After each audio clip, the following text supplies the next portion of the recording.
Good morning Year 3, it is Monday the 18th of January and this is your reading lesson with Mrs Smith. Right, so brand new book this week, possibly more of a book that you haven't read before. Our objective this lesson is going to be, can I predict what will happen? Okay, take a moment to have a look at this front cover. Our new story is called Matthew's Dragon by Susan Cooper. What does the front cover tell us about the story? What can we infer from the picture? Take a moment to have a think.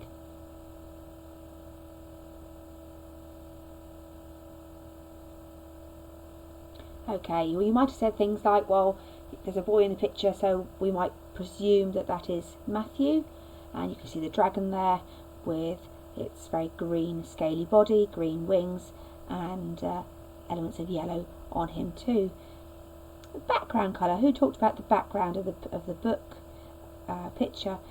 It's blue. Is it it's a darker blue, isn't it? Is it a nighttime blue? A dusk time blue? Are there white specks? Is that snow? Is it just is it stars? What did you decide? Okay, let's have a look at the first page. So the first page has got the M there with the dragon wrapped around it actually, and the M is actually, if you look at the next letters next to it, the M is the start of the word Matthew. So you can see the capital M with the dragon in it, and then the A-T-T-H-E-W, Matthew. So it starts, Matthew's mother was sitting on his bed, reading him a bedtime story. She had just turned the last page. And so the dragon flew back to his castle and pulled up the drawbridge and went to sleep, she read. She held up the picture of the sleeping dragon to show Matthew and closed the book. Just one more, said Matthew hopefully. All his favourite stories were about dragons. His mother said firmly, tomorrow. She put the book on the bedside table and tucked him in. Good night, Matt. Sleep tight. Matthew sighed. Night. He snuggled down as his mother kissed the top of his head and turned out the lamp. The door closed behind her. In the dark room, Matthew shut his eyes, and then he opened them again. He gasped. Okay, so the very first page then, we're going to look at part of that page and do some text marking that we've done in class before. So text marking is where we look at certain words, we look at thinking about how it relates to the story itself and also how it relates to other stories that you might have read, and also whether there are questions that you are as a reader thinking about or previous stories that you think about as you're reading it. Let's have a look at this piece here then. And so the dragon flew back to his castle and pulled up the drawbridge and went to sleep, she read. She held up the picture of the sleeping dragon to show Matthew and closed the book. Now I'm only going to do a little part of it because I want you to do this yourself with another section of the bit we've read. So I haven't got too much here. I'm going to highlight the fact that it's speaking, and this is the mother reading the text aloud to Matthew. I'm going to think about the fact that drawbridge here, well, that is a classic word to do with castles, isn't it? And it makes me think about knights, and I'm going to write here knights and castles.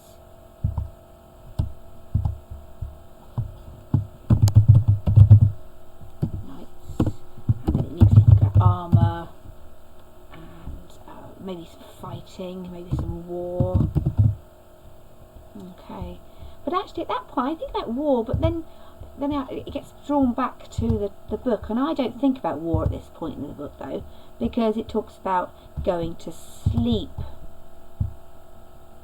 and flying back to the castle, and then we've got a sleeping dragon here. It gives me a sense of peace and quiet and evening time. Let's put that over here.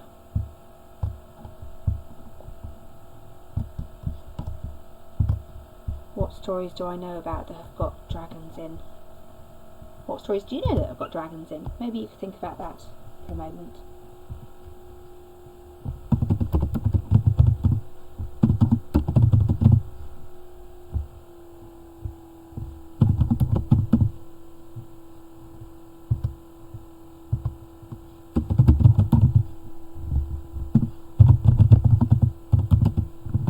Okay, I put evening and night time there. So have you ever thought about dragon stories you know? Instantly I think of Hiccup and the Training Dragon story. We have got George and the Dragon story. What did you think of? Pete's Dragon, that was a most recent a film version actually that came out of that, didn't it? So Pete's Dragon. So this is Matthew's Dragon. Have you heard of Pete's Dragon before? Okay, so she's closing the book here at this point. Closing the book. Oops. Try that again. She closed the book after she'd held the picture up to Matthew. Is she trying to entice him? So she's holding the picture of the sleeping dragon to show Matthew. Is that like showing him that it's time for him to be sleeping? I think so.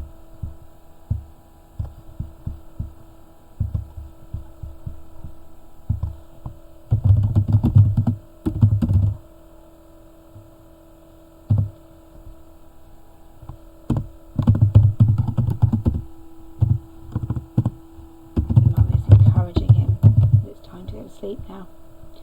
Okay, so although that's quite short, from that short text I know it's quite peaceful and quiet and calm. It's probably night time or evening time. I've got a sense of knights and dragons and castles and drawbridges and then armour.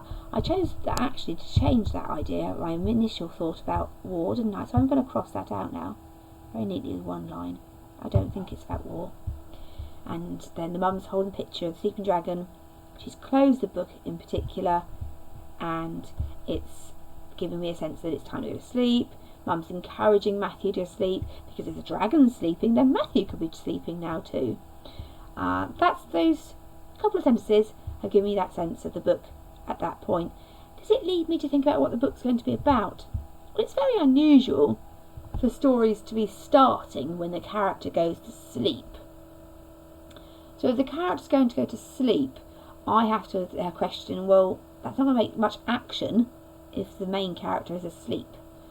So is it to do with a dream that he has then? Maybe. And at that point, if I'm thinking about dreams, well, I think we have the ideas of what the dream might be about from these two sentences. Right, I'm going to lead you then to your task today. So your task is to look at this part of the text, which is the next part after what I've just looked at. Can you text mark it like I've done?